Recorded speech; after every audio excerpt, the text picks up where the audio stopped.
Hello everyone, I'm Kevin, otherwise known as Forum BX257, here to bring you another 1980s G.I. Joe tour review, and today I'll be taking a look at the Cobranaut, the 1988 Astro-Viper. Now, if you're wondering what a Cobranaut is, it's actually a play on the word astronaut or cosmonaut. Basically, he's the Cobra Astronaut figure. Unfortunately, he makes no cartoon or comic book appearances. And I actually find that a little bit strange, especially for the comic books, because G.I. Joe kind of wound up in space quite a lot during late 87 and 88 in the stories. Technically speaking, the Astro-Viper only comes with two accessories: his helmet and his EVA, or extravehicular activity, backpack.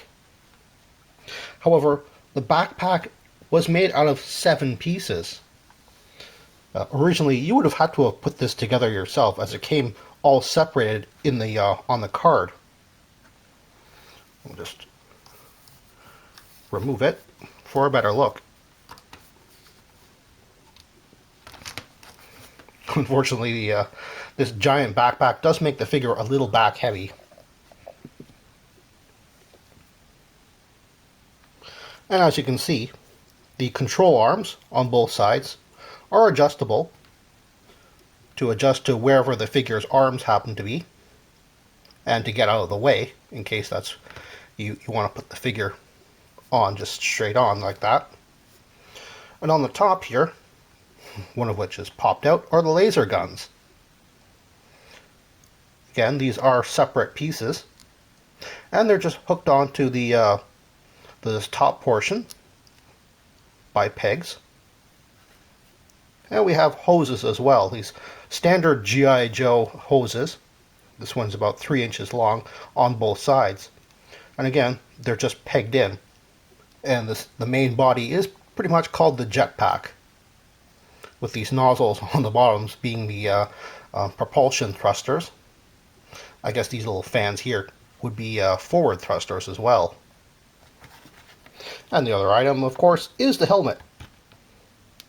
Very interesting helmet. The silhouette of this helmet actually reminds me of the helmets used by the astronauts on 2001: A Space Odyssey, where they were kind of tubular with that little peak on the front. Of course, the triangular visor kind of reminds me of something from Star Wars. So that's a very interesting little mashup there.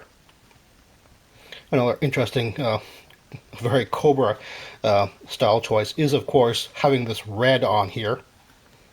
Now, originally the Astro-Vipers are chosen from the Strato-Vipers.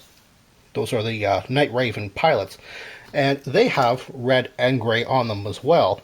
So that's where that comes from. But the red and gray specifically matches the 1988 Stellar Stiletto. These are the 1988 Cobra spaceships. So if Cobra's main spaceship, the Stellar Stiletto, comes with a pilot, the Star Viper, who is the Astro-Viper supposed to fight up against? I mean, we do have the previous year's astronaut payload, or you can think of it as the following year's, the 1989 payload, but they both are pilots. They both came with their own vehicles. I tend to think that Hasbro might have intended for them to fight the 1989 Countdown, who was himself a carded figure. He didn't come with a vehicle. So these two make great antagonists. If you're looking for one on the aftermarket, there are 2 things that you really do have to look out for. And one of them is to see whether the Astro-Viper still has his crotch.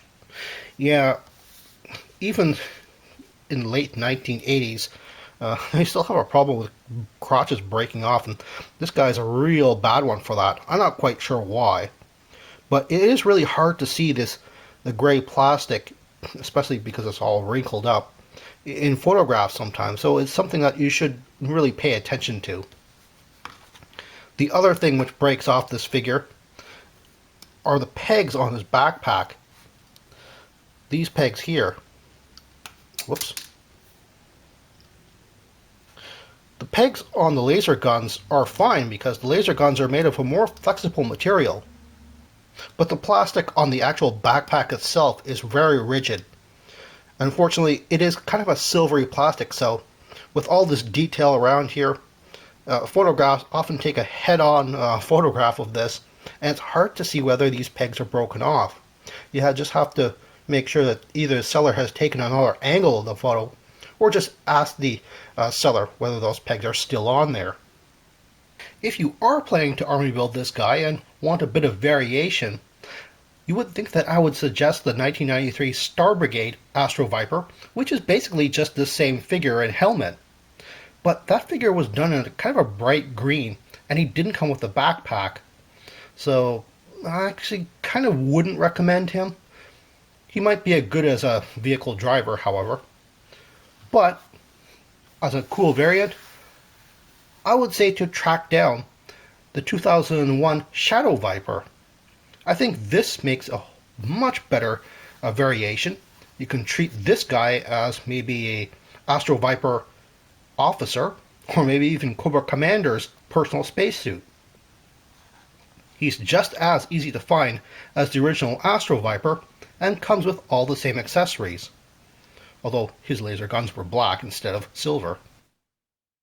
Well, that's all the time I have right now. Please check out my Facebook page for more information and behind-the-scenes photos for these reviews.